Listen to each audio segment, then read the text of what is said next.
Lesson 51, Predicting the Future. We'll talk about computers in this text. First, listen and answer this question.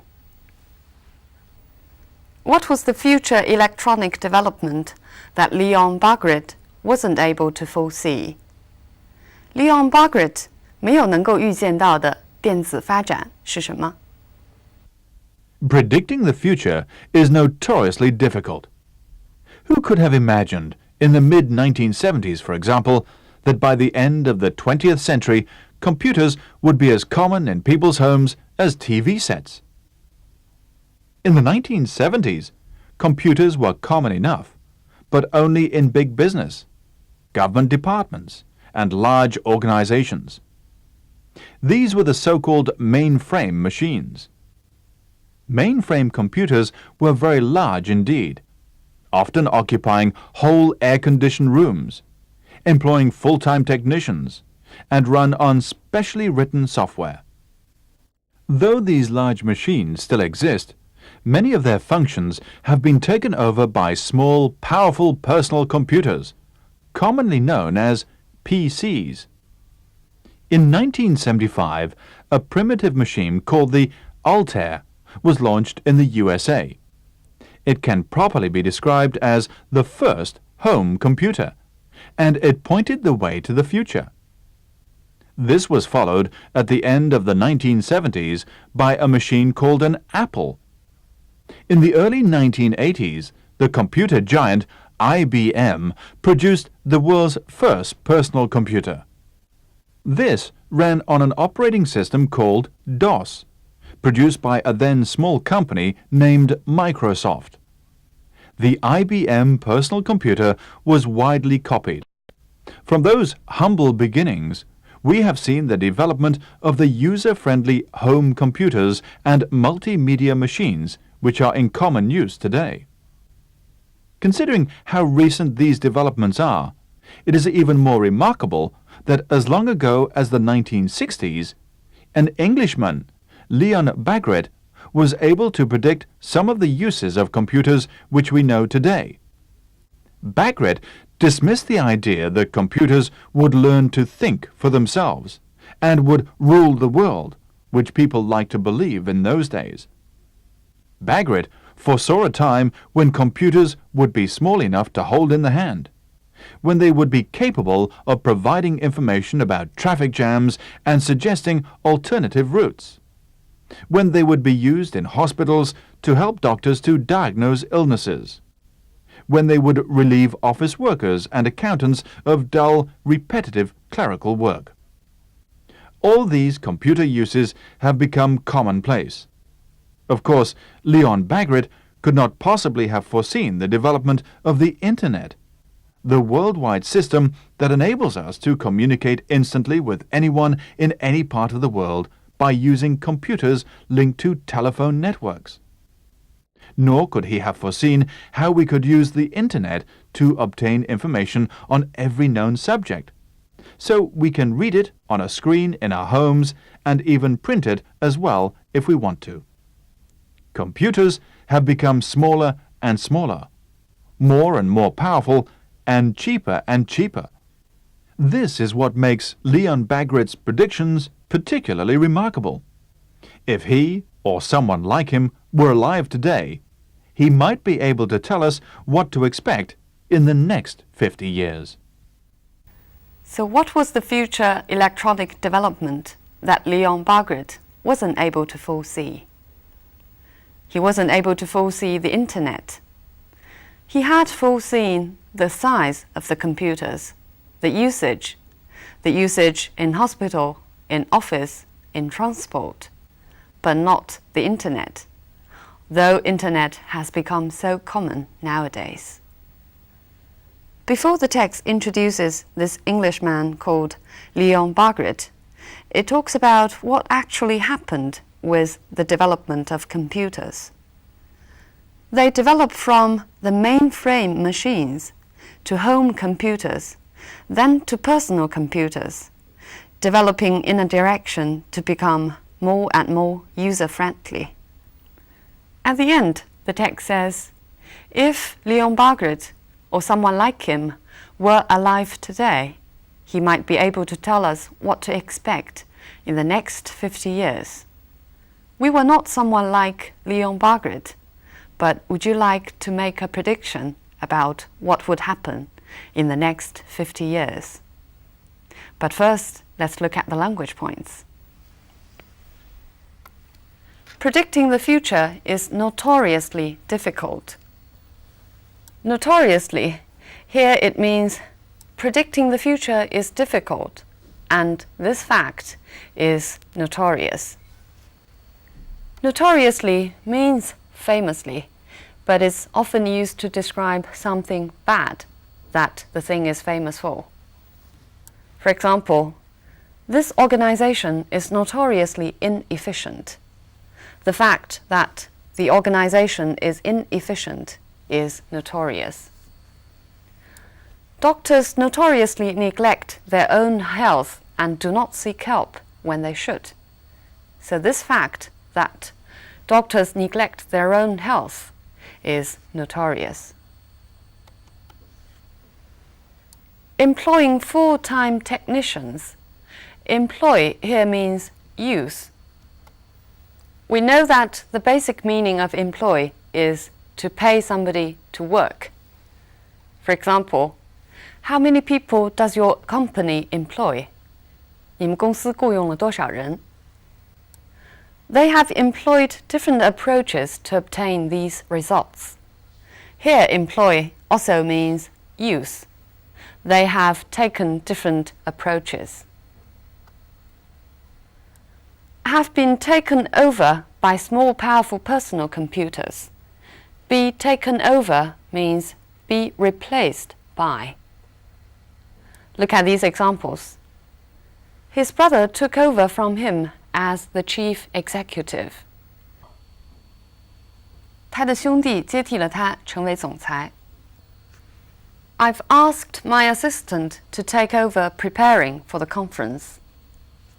接手准备会议 take over doing something. Cars gradually took over from horses. Notice the preposition is from. A primitive machine was launched in the USA. Launched here means a new product was developed. 推出一种新产品 For example, the company launched a new brand of beer last week. 推出了一个新牌子的啤酒 The press has just launched a new Sunday magazine. It can properly be described. Properly here means appropriately. 可以被恰当地形容为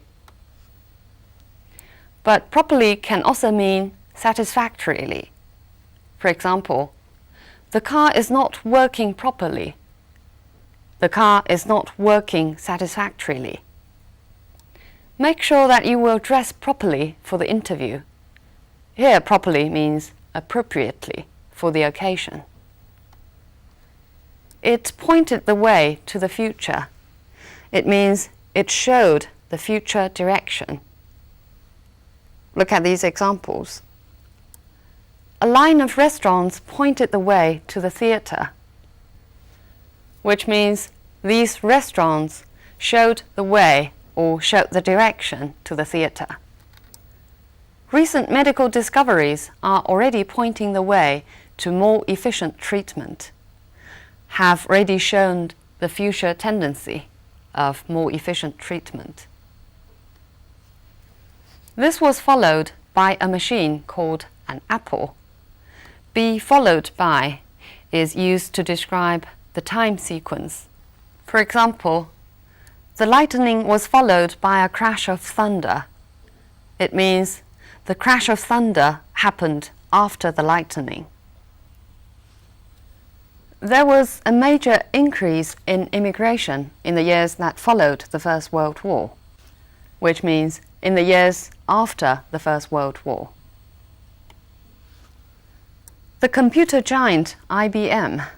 Giant here is used figuratively, 商业巨人, we know the basic meaning of giant is a very big monster or person.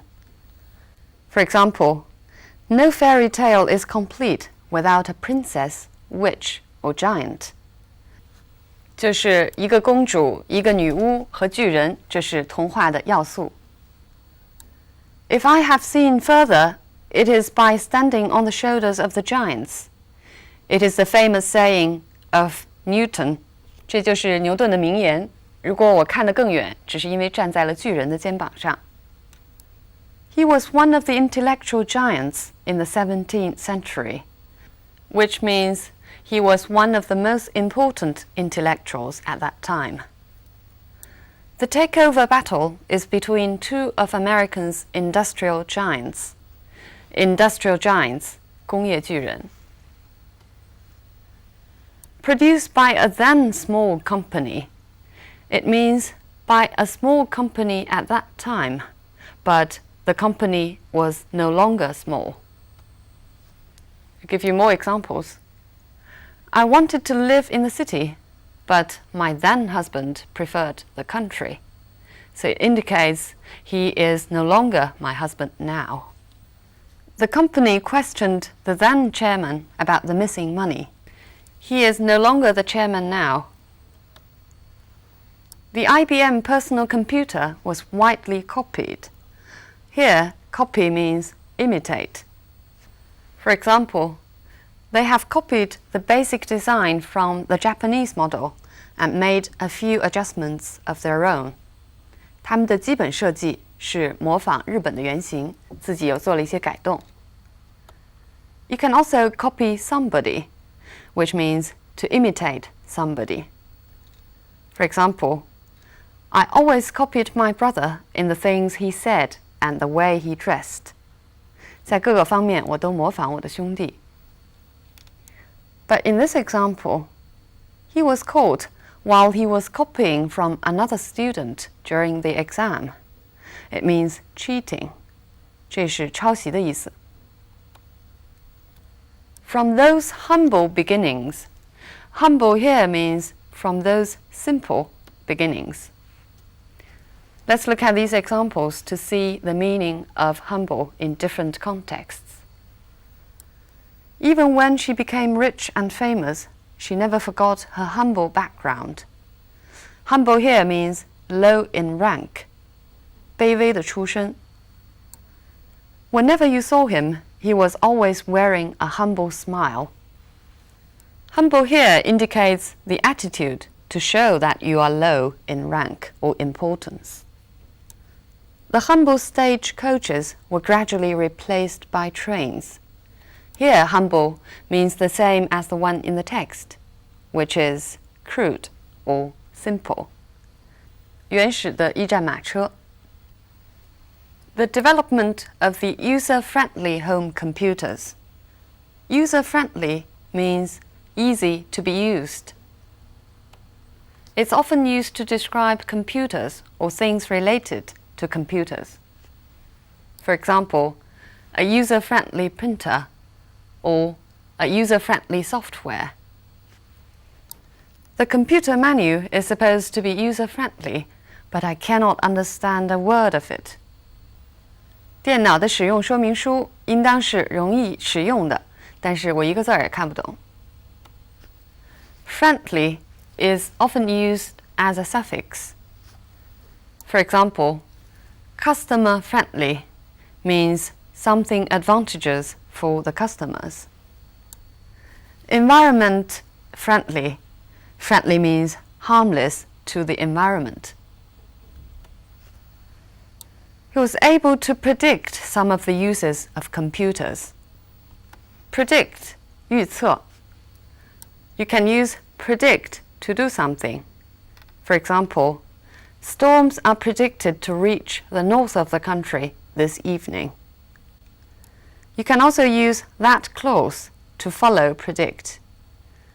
Who could have predicted that within 10 years he would be in charge of the whole company? Or you can also use other clauses to follow predict. For example, we cannot predict when the next earthquake will happen. Both predict and foretell mean to tell something about the future.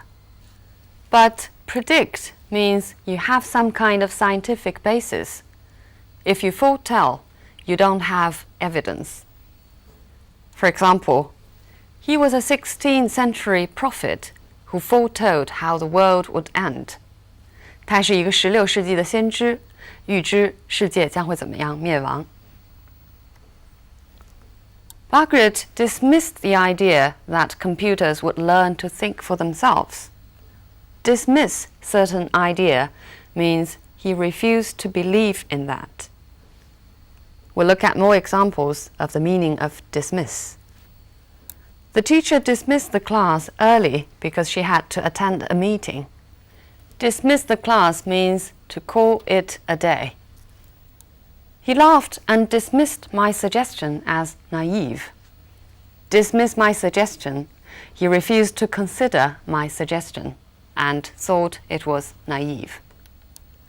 Let's not dismiss the idea before we've even thought about it. Let's not refuse to consider it. Suggesting alternative routes. Alternative means some other thing to replace. 替代性的.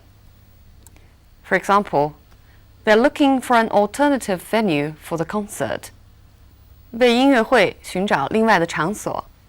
Alternative energy, we talked about it last time. 替代性能源. Alternative medicine, 替代性疗法, such as acupuncture. They would relieve office workers and accountants of dull, repetitive clerical work. Relieve somebody of something means to help somebody by getting rid of certain burden. It's a formal use. For example, may I relieve you of that heavy bag? May I help you to take that heavy bag? The babysitter relieved her of many of the chores. 保姆给她解决了很多家务的问题。To communicate instantly with anyone in any part of the world. Instantly is even sooner than immediately. 当即. For example, the driver was killed instantly. Or, I recognized him instantly. Every known subject means every subject that human beings have possibly known about. Let's look at more examples with known as adjective. It is actually a known problem. This problem has already been known. He is a known drug dealer. Here known means famous. 很有名的毒品贩子. It's a little known fact that he was married before. It is some kind of fact that not many people have known about. In this text, we have learned several adverbs which can actually work as a clause. For example, predicting the future is notoriously difficult. Notoriously actually works as the clause of this fact. Predicting the future is difficult was notorious. It can probably be described as the first computer. Properly also works as a clause, which means it can be described as the first computer and the description is proper. This ran on an operating system called DOS, produced by a then small company named Microsoft. Then also works as the clause. This ran on this system produced by a company named Microsoft, which was small then. So we can see that adverbs can be used flexibly in order to make your style more concise. So this text talks about the indispensable part of our life now, which is computers. Just as the text says, computers are becoming more and more user-friendly, no matter in what size, desktops or laptops. And the Internet, which Margaret failed to predict, is changing our lives totally. It has changed our ways of communication. We now write emails instead of letters. It has changed the mass media.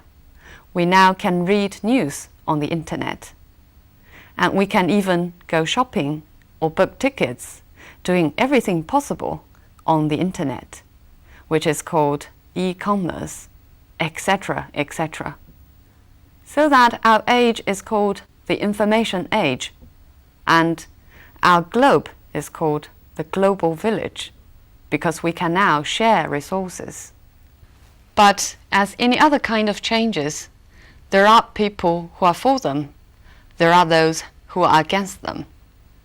One of their key arguments is that the virtual world provided by computers is gradually taking place of our real, physical, human world, especially human relationships. As any other kind of scientific progresses, computers should improve our lives instead of replacing our life itself. So much on the topic of computers. Bye for now.